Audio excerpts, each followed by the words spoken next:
Bonjour à tous et bienvenue dans cette partie de la formation.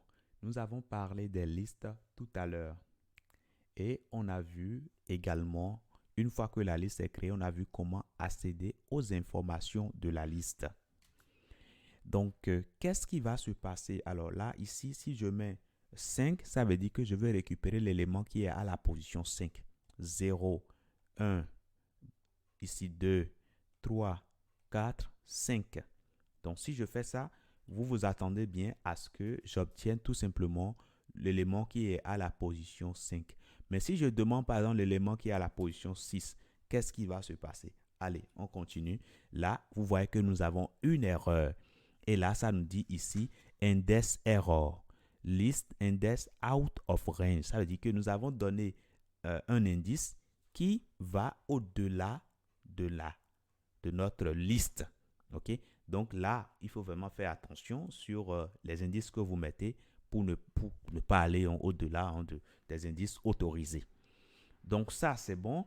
Maintenant, pour ne pas faire cette erreur-là, on peut également calculer la longueur de notre liste.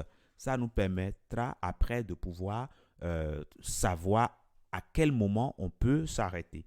Donc, pour connaître la longueur d'une liste, je peux mettre ici une variable length, par exemple, et je vais stocker dedans la longueur de la liste. Donc, pour avoir la longueur d'une liste, on met ln et à l'intérieur, on met la liste. Donc, je peux mettre ici ma liste. Donc, ce faisant, ça va juste me calculer la longueur et je peux juste l'afficher. Donc, si j'exécute encore ici, je vois que il y a 6 éléments dans ma liste. Donc, ça veut dire que si je veux les indices, je vais partir alors de 0 jusqu'à combien? Jusqu'à 6 ou bien jusqu'à 5? À votre avis, c'est combien? C'est jusqu'à 5, puisqu'on compte de 0 ici. Donc, 0, 1, 2, 3, 4 et puis 5. Donc, s'il y a n éléments dans votre liste, eh bien, vous aurez les indices allant de 0 jusqu'à n-1.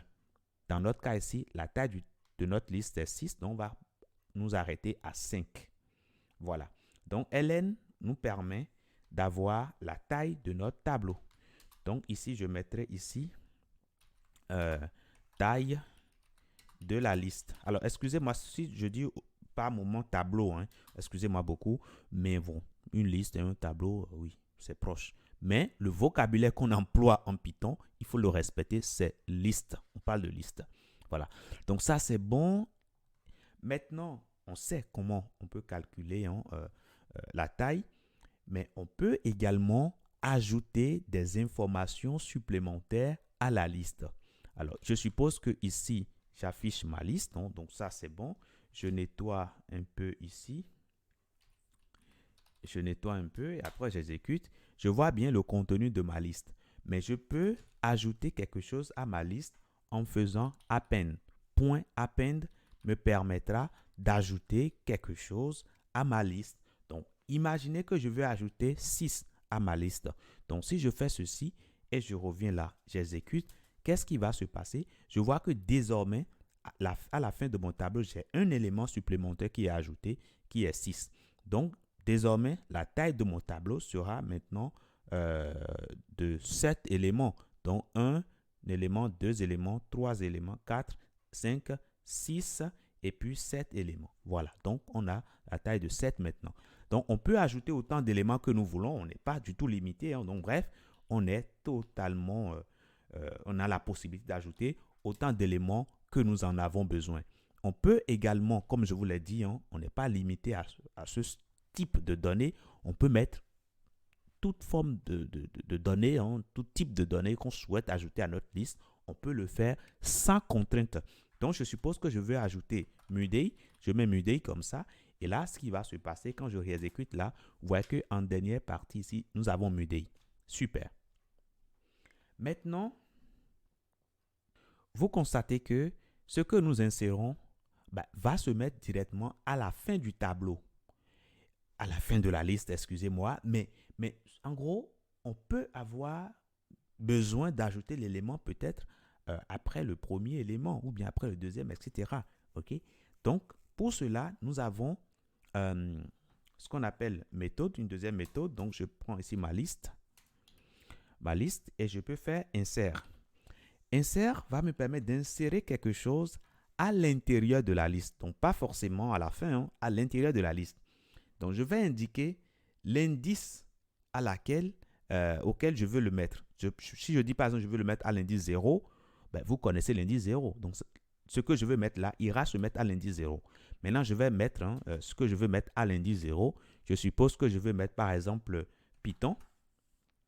Donc là, Python ira s'insérer à l'indice 0. Je vous ai dit qu'en informatique, on compte à partir de 0. Donc là, on a l'indice 0, l'indice 1, l'indice 2, etc. Le fait de dire qu'on veut ajouter le mot Python à l'indice 0 signifie que cet élément qui était à l'indice 1 sera décalé vers la droite. Donc désormais, ceci sera à la position 0 et ceci sera maintenant à la position 1. Donc on peut réessayer ici et là on voit que Python vient se mettre totalement au début ici. Parfait. Comme on peut dire, on veut le mettre à l'indice 3 par exemple et là aussi tout va se faire correctement. Donc la liste va se décaler et lui donner la place d'indice 3. Donc quand on va compter maintenant, on a indice 0, indice 2, indice 1, indice 2 et indice 3. Donc là, on l'a bien inséré dans une position voilà, qui est bien définie dans notre méthode ici. Voilà. Donc là, c'est bon. Maintenant, c'est bien. On sait ajouter. Maintenant, pour retirer. Pour retirer, on peut le faire également.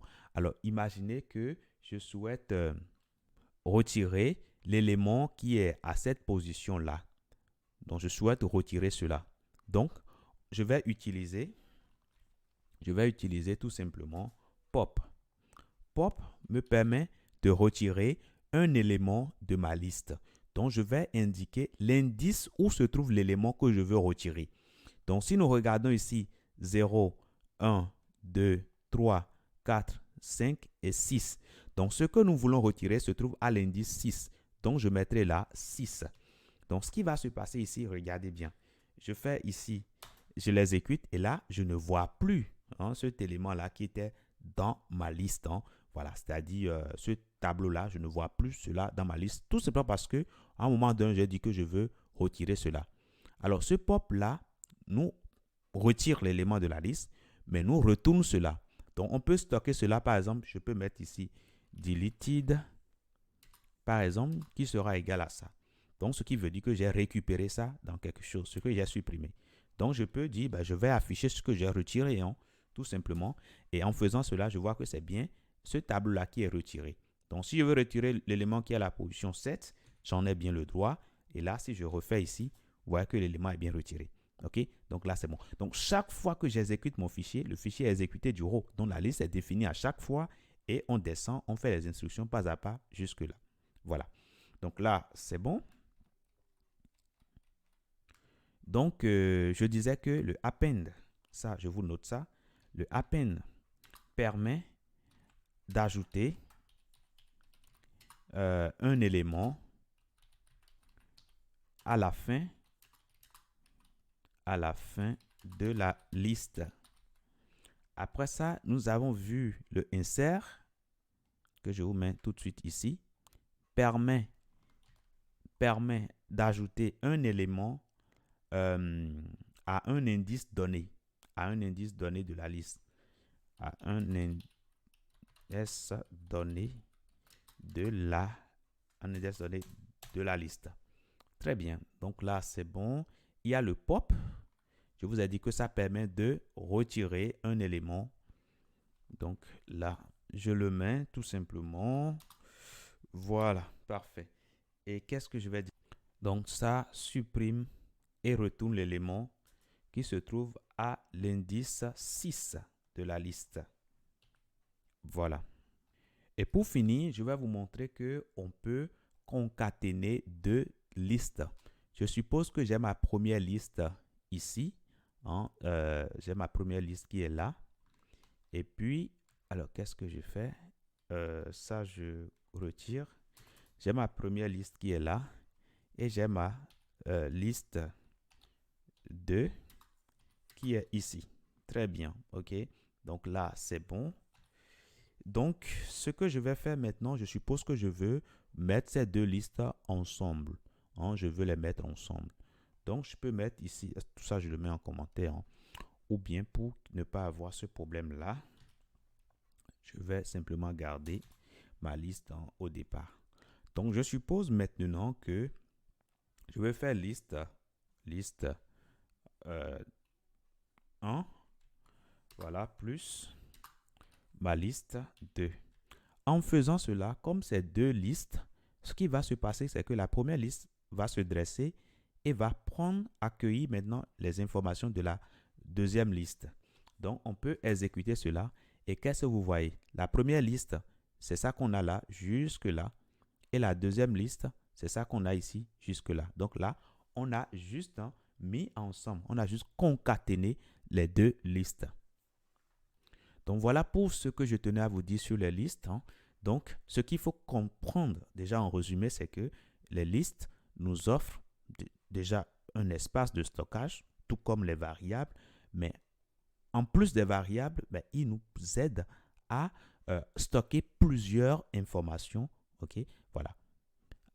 Les variables ordinaires, là, c'est une seule information. Ça peut être un nombre ou bien une chaîne de caractères, mais vous ne pouvez pas en stocker plus d'une information. Mais au niveau de la liste, là, vous pouvez aller vraiment plus loin et indiquer le nombre d'éléments que vous voulez, vous les regrouper à l'intérieur des crochets séparés par des virgules. Et là, vous avez des listes. Ces listes-là, vous pouvez travailler là-dessus, ajouter de nouveaux éléments ou bien retirer des éléments qui existent déjà dedans ou bien supprimer, etc., etc. Je vous dis merci d'avoir suivi cette partie et à tout de suite dans la prochaine.